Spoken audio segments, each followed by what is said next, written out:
What's going on, guys? Welcome back to the channel for a video I know I'm really excited about. I know this guy's really excited about. We are going to be breaking down the Clone Wars Season 7, get into all the juicy bits and details. And joining me is Connor Griffin, Star Wars fan extraordinaire, Tom Radio member, and a good friend. And Connor, thank you for joining me. I'm really excited to have you, and I'm excited to hear what you thought of the season. Yeah, I'm stoked to be here. Love talking about this. This is the first time that I've ever been on a Clone Wars reaction type of show because I just started watching the Clone Wars this season. I hadn't been watching it for the past however many years, whenever it came out in 2008, 2009, whatever it was. So, yeah, this is interesting. New territory for me, even though it is Star Wars, and I'm definitely familiar with Star Wars. This is something new, and I'm very excited to be here. Excited to hear about your thoughts as well. Yeah, certainly. I know we have similar views on some things, and Right.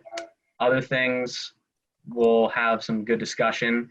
And I do want to preface this at the start. We are going to get into spoilers and some details to give away some information so that we can expand our thoughts on some things. So if you haven't seen the Clone Wars or haven't seen Season 7, I would highly recommend watching that before you watch this video, and then come back and see how your thoughts kind of align with ours. So for that, I'm gonna put a spoiler warning up there, and it'll be clear. But so to start, I kind of want to think about how the show this season in particular was kind of paced through the three arcs that we see. You know, we have the Bad Batch arc through the first four episodes, and then we have Ahsoka with Trace and that kind of adventure in the next four, and then finally the good stuff, as some say, you know, that final arc that kind of really is the Clone Wars and wraps everything up. So I guess, Connor, to start, like, what was your thought on how that kind of was paced and how each arc kind of played out? Yeah, well, first and foremost, I realize I might have not been so clear in my opening when I was talking about my affiliation with Clone Wars. I did watch all 6 seasons prior to the season, so I want to put that out there. I'm not ignorant. I know what was going on in the show prior to the season. But anyway, yeah, in terms of the pacing, it was a little bit jarring for me. The first arc, as you said, the Bad Batch arc, I was a fan of. I wasn't floored by it. But at the same time, I was like, okay, you know, we're going to build up to something greater. Then it goes totally down the tank with Ahsoka and the Martez sisters. That was brutal. Episode 5, Gone Without a Trace, might have been my top 5 least favorite episodes in the entire series. I mean, just a really, really bad arc. And in terms of that individual arc, the pacing of that, so slow. The 24-minute episodes, however long they were, it felt like an hour just to get through them. They were just not enjoyable whatsoever. And then, yeah, Siege of Mandalore went by super quick. And, yeah, I mean, it was obviously 3 very distinct arcs, which is something that, you know, lots of people like about the Clone Wars because it kind of resembles anime, something that I'm not so fond of. But the fact that we did get a really great arc in Siege of Mandalore, I think I'm willing to forgive, the rapid shift from arc to arc in this season because Siege of Mandalore was really, I mean, it was spectacular. Yeah, and it's interesting that you mentioned anime because Dave Filoni actually worked on Avatar: The Last Airbender. I know you haven't seen that show. No, I think you would really like it. I think you would like it, but you I never don't know. know. That's where he really got started, and that's Uh-huh. where he kind of jumped into the business. And then from there, he went to Clone Wars. So that's kind of where he kind of was brought into this whole thing. And you know, I think for talking about Bad Batch specifically, after having Clone Wars end in 2014, and then it coming back this year, everyone was so excited to see what they were going to do. And for me, watching that first episode of Bad Batch just got me back into what Clone Wars is, like the classic Clone Wars. You know, maybe not focused too much on the plot in terms of Bad Batch, but like just the animation, how everything was kind of brought up to a new level, and seeing Anakin again and his interaction with Padme in, I think, the second episode, and then that kind of funny bit with Obi-Wan, knowing what he was talking about. I really liked that. And just all that stuff, I just was so happy to see, and it just made me so excited for what was to come. And then, as you mentioned, the Martez sisters and that arc with Ahsoka. I agree. Gone Without a Trace is probably the worst episode, definitely in the season.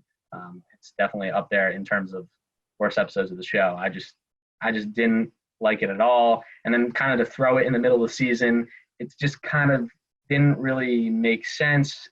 They were kind of like filling time, I feel like, kind of waiting for things to get to the Siege of Mandalore. But the last episode in that Ahsoka arc and the Martez sisters arc was good because it did kind of give you a little bit into what was going to happen. You saw Bo-Katan and you saw Darth Maul. So then you were kind of like, okay, we're getting into this and it's going to get good. And it certainly does, because that first episode of the Siege of Mandalore is fantastic. It jumps right in. I think it was something you tweeted when you said, what was it? When you saw the Lucasfilm logo, Yeah, you knew that this was going to get good. And I totally agree, because as soon as that popped up, I was like, wait, what is this? And then, oh, the theme pops on. And it's like, oh my God, this is totally different. This is leagues ahead of any Clone Wars episodes that I've seen. And I was just so happy with what they delivered, and the action and the animation, the mocap with Maul and Ahsoka making that fight so lifelike and so real. It's amazing with what they were able to accomplish, and I was just so happy with that arc. Now, there are things that they left a little undone, but we can talk about that later. Question for you: what was your favorite episode of the season? in terms of the best episode, I'd go episode 10. I'd go Phantom Apprentice, where we do get that lightsaber battle that you were talking about with Maul and Ahsoka. I loved the parallels between Revenge of the Sith and obviously what was happening in that point in the Siege of Mandalore. Love the parallels between that. I thought action-wise, it was spectacular. The dialogue between Maul and Ahsoka before they get into that lightsaber battle was unbelievable. And then, yeah, the whole notion that they do actually capture Maul, and Maul, as he's being wrapped up with, I don't know, by the way, I don't know how those cables, keep somebody wrapped up like that. Yeah. I don't know. But still, as he's being wrapped up before he's, stunned, he goes, we're all going to die. You have no idea what's coming. Like, so the fact that Maul knows what's about to happen, and he knows what the Emperor has in store, at this point, not the Emperor, but Chancellor Palpatine has in store, Darth Sidious. I thought that was one of the most intriguing parts of the entire season, the fact that Maul knows what's about to happen. He knows that Anakin Skywalker is about to play a huge part in that, and he was trying to lure not only Obi-Wan, but Anakin to Mandalore, because he wanted to kill Anakin and stop whatever was about to happen next. So because of that, because of the dialogue, because of the tie-ins to Revenge of the Sith, I would have to say, yeah, Phantom Apprentice episode 10 was probably my favorite of the season. I just look at episode 9 and episode 10, and you can just merge them in to one whole thing. And people are going to talk about this. You can basically edit these last four episodes into one whole thing and just watch it together and just enjoy it and have a good time. The parallels that you mentioned with going back and forth in time and showing what's going on during Revenge of the Sith and what's going on in the Clone Wars, and how that's kind of weaved throughout the story, is so good, because it's able to kind of tell its own story, but also give you the moments that you know and love, and through things that kind of come through Ahsoka's perspective and meetings with the Council and seeing Obi-Wan and the memories that are shared and kind of built upon in the last episode, where in terms of episode 9, Anakin giving Ahsoka the sabers, then how the sabers come back in the end. The way that Dave Filoni is able to kind of weave this all together is just justifies how much confidence I have in him moving forward, and how he really knows this stuff. And episode 10 was that episode that really just kind of brought it all together. And then that back half has other moments, which I guess we'll get into right now, because, I think it's important to see the first two episodes and how good they were able to do. And then Order 66 and how Order 66 plays into it. Connor, I want to get your opinion on how they were able to kind of do Order 66 in that perspective and what you thought of it, I guess. Yeah, first and foremost, I'll say that I was a big fan of the way they tied in the actual voices from Revenge of the Sith. Hayden Christensen, Ian McDiarmid.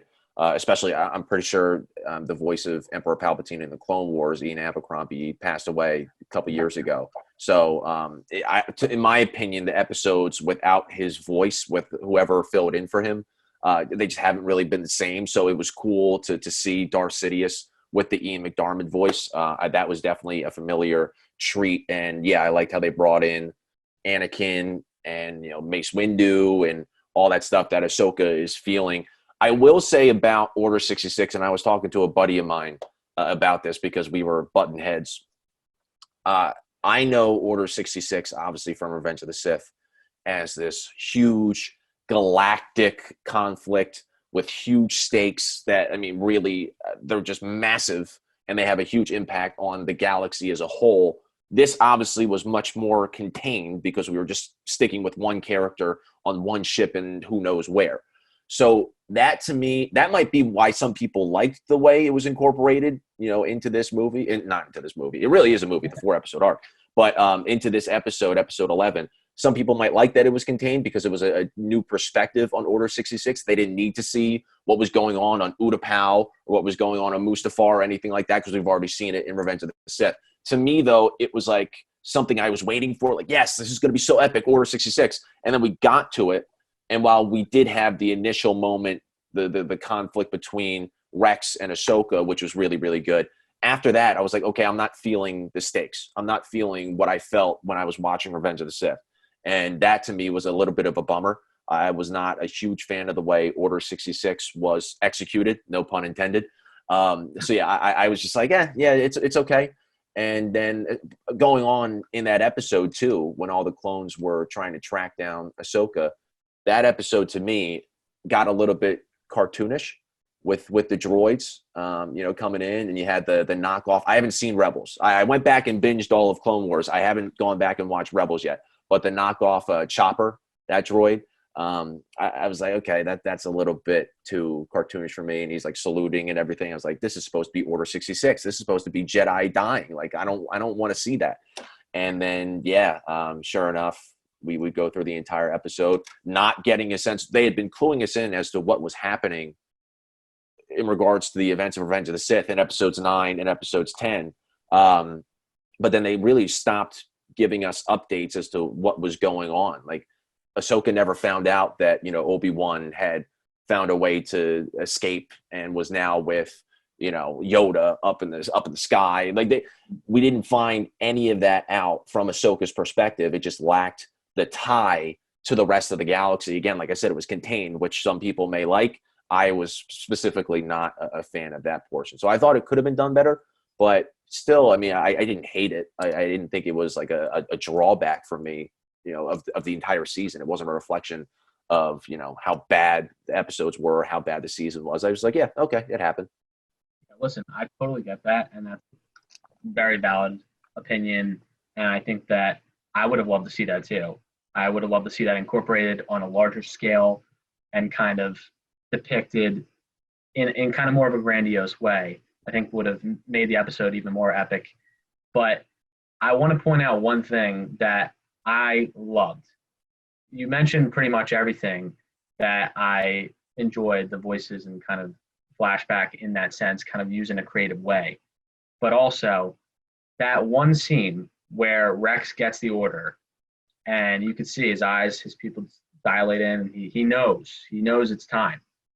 And, he turns his back to, Ahsoka and he's like, wait, I'll do it myself. And you could see the tear down his face, the one single tear, the one single tear.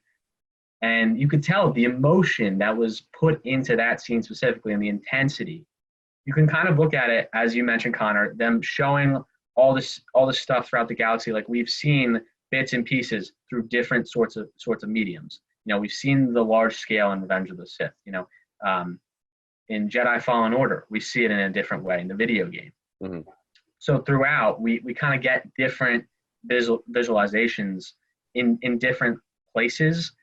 And I think for Ahsoka's character, who I've grown to love, I think in this season she has, barring the middle arc, fantastic work, especially in this ending arc. The way it ties in, and the way it ties into Rebels, because I have seen Rebels, and how it kind of is able to circle that all in, I think is done really well. Well, real quick, I'll add onto the mall scene. Well, first I'll go back to Ahsoka and Rex in that first moment where he gets the order. In that moment, I was absolutely okay with it being contained. That's an intimate relationship between Rex and Ahsoka. If it's just the two of them that we're seeing and we're not getting any other clues from the rest of the galaxy as to what is happening, on a galaxy scale, I'm fine with that. Like I love that scene, like you mentioned, and the musical cue was great and everything. The rest of the episode kind of let me down. But Maul, that did not let me down at all. And that was, some of the best stuff that we've ever seen in Clone Wars. And obviously shades, as I pointed out on Twitter to you, shades of Vader in the hallway in Rogue One. I mean, I'm sure that had to have been a conversation that they were having when they were creating that episode. Like, we need to be Vader from Rogue One with Maul on this episode. That's a great point too. And looking back after going back and talking about that and just looking at those two scenes together, it's uncanny. Except the only thing is there's no lightsaber. Mm-hmm. And he does it without a lightsaber. He just does it with the Force and is just murking people left and right and absolutely just laying waste. And he does that. He continues to do that. And so let that be known. Maul does not need a lightsaber at all to get things done. And he certainly shows that. I guess tying it all together, we have the last episode, which, fun fact, we're actually taping this on May the 4th, which the episode came out today. And May the 4th be with you. We have our Star Wars merch on, tying it all together in this finale episode. I believe it was Victory and Death, I believe was the episode title. And, I have some thoughts on this. I know you do too, Connor. So let's get right into it. I think showing the escape of the destroyer and then kind of having that intensity, I think was good. I think, you have to show him getting off and kind of escaping, because a lot of people are wondering, well, what's going to happen? A lot of people did think when the episode kind of left off before in Shattered, I believe, episode 11, the clones were kind of breaking in and about to get to Rex and Ahsoka after Rex's chip was removed, which I don't think we talked about, but he does get his chip removed. Yay. I knew that was going to happen. The way they did it was cool. But after the clones get in, a lot of people thought that Maul was going to come in and then they'd maybe team up and get together and then escape together. No, not happening at all. Ahsoka laid that out in the episode before, saying, this is not a team up. You're going to cause a diversion. And he certainly does. So the race for that one ship to get off this destroyer is able to kind of be relayed through this episode, and kind of, is it going to be Maul getting off or Rex and Ahsoka? It's got to be one of them. So kind of that intensity was shown throughout the episode, and then kind of bringing it all together as they're able to escape.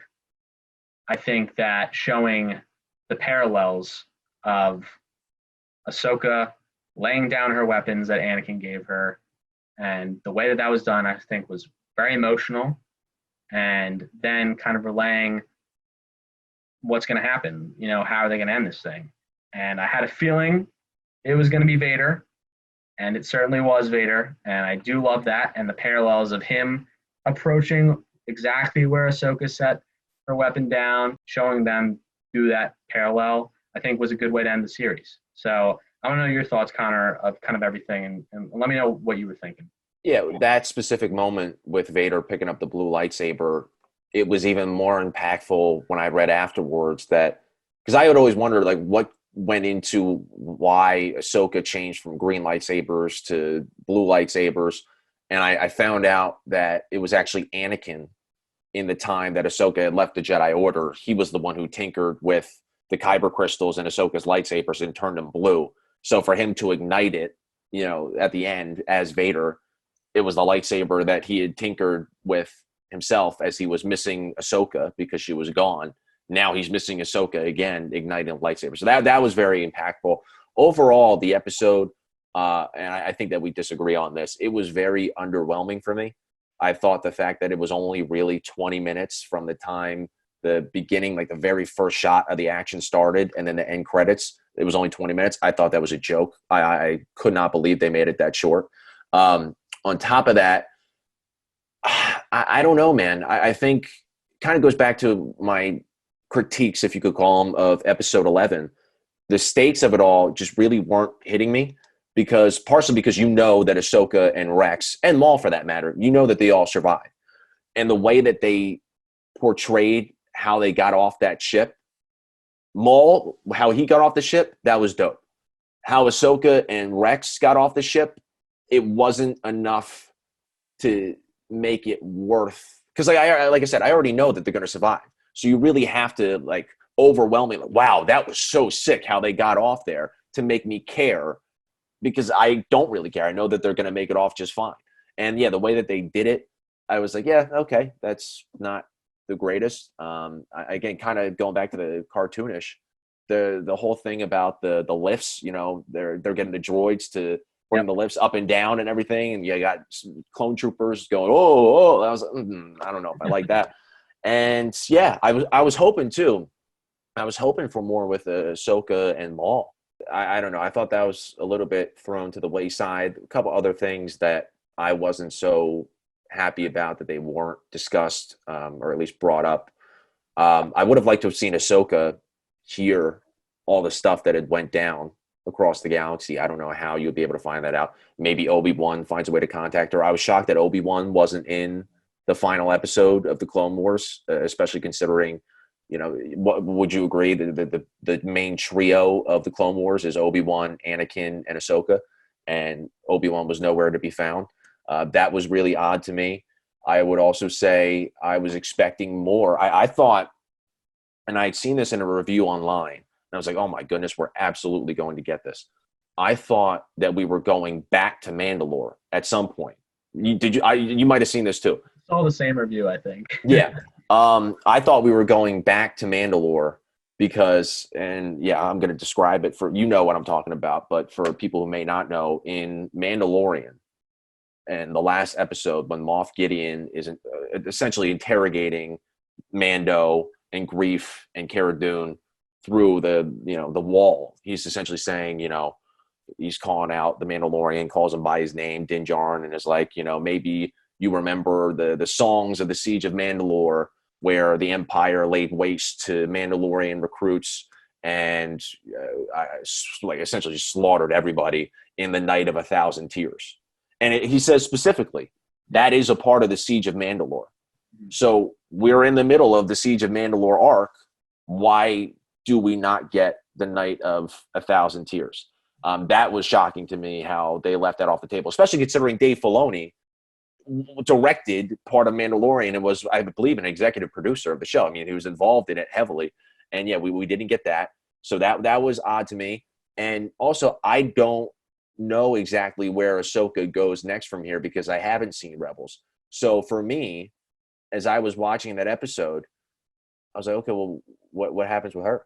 Where does she go? I know where Obi-Wan goes. I know where Anakin is, obviously. Would have loved to have seen, by the way, not only Ahsoka hearing about all the Jedi dying, but her hearing firsthand that Vader had, went to the dark side, or that Anakin had turned into Darth Vader and went to the dark side. That would have been cool. But yeah, I don't know where Ahsoka goes from here. And I thought that was something that was like, okay, I'm shocked that they didn't cue that up a little bit more. They just show her. We don't know what planet that is, right? We don't know what planet she's on. No idea. And I thought it was maybe supposed to be a little important because of the way that it was described on kind of their faces of Rex and Ahsoka. But I guess it was just, we just need to get off the ship because we're going to die if it crashes. Basically, I think that was their only kind of, feeling like they needed to get off. I thought it was maybe because it was a planet controlled by Sidious or something, maybe kind of an intrigue there. But no, it was just a random planet, I think. Yeah, I thought that was some suspense that was kind of just thrown away because I was thinking the same thing. I was like, oh, whoa, what planet is this? Like, are they about to get into some real dark stuff right here? And no, that wasn't the case at all. It was just a random barren planet. And yeah, Ahsoka, the last we see of her is on that planet. Again, not having communicated with anybody except for Rex. It's just the two of them. And I was like, okay, that's how we're going to end her. But I was like, what is her path now? Like, what is she going to do? So I felt like that was unresolved. I felt like there was a bunch of other stuff. And again, I'm saying that not having seen Rebels. But yeah, just strictly focusing on the Clone Wars, I felt that there was a lot on the table that just did not get screen time, didn't get the attention. And yeah, I don't know. It was a little bit weird for me. It was going back to what I said earlier about like the pacing of the overall season. I used the word jarring. It was a little bit jarring to me that that's how they ended the series. I don't know if you feel the same way. For the Siege of Mandalore, tying that into Mandalorian, I think was a mistake, because when I was watching this episode, I was like you. I looked at the runtime and I was like, wait, 20, 24 minutes? I was like, what? I thought this was going to be at least 30 minutes or Right. more, or way more.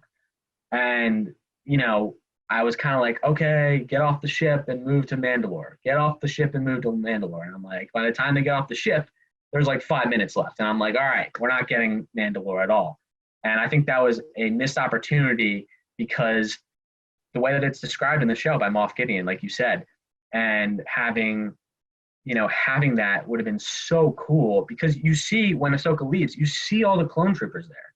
So stuff's going to go down. That's what we as fans do. We speculate, and we want all these things. And now with the current climate that Star Wars has been in over the past couple of years, certainly things are hot button issues.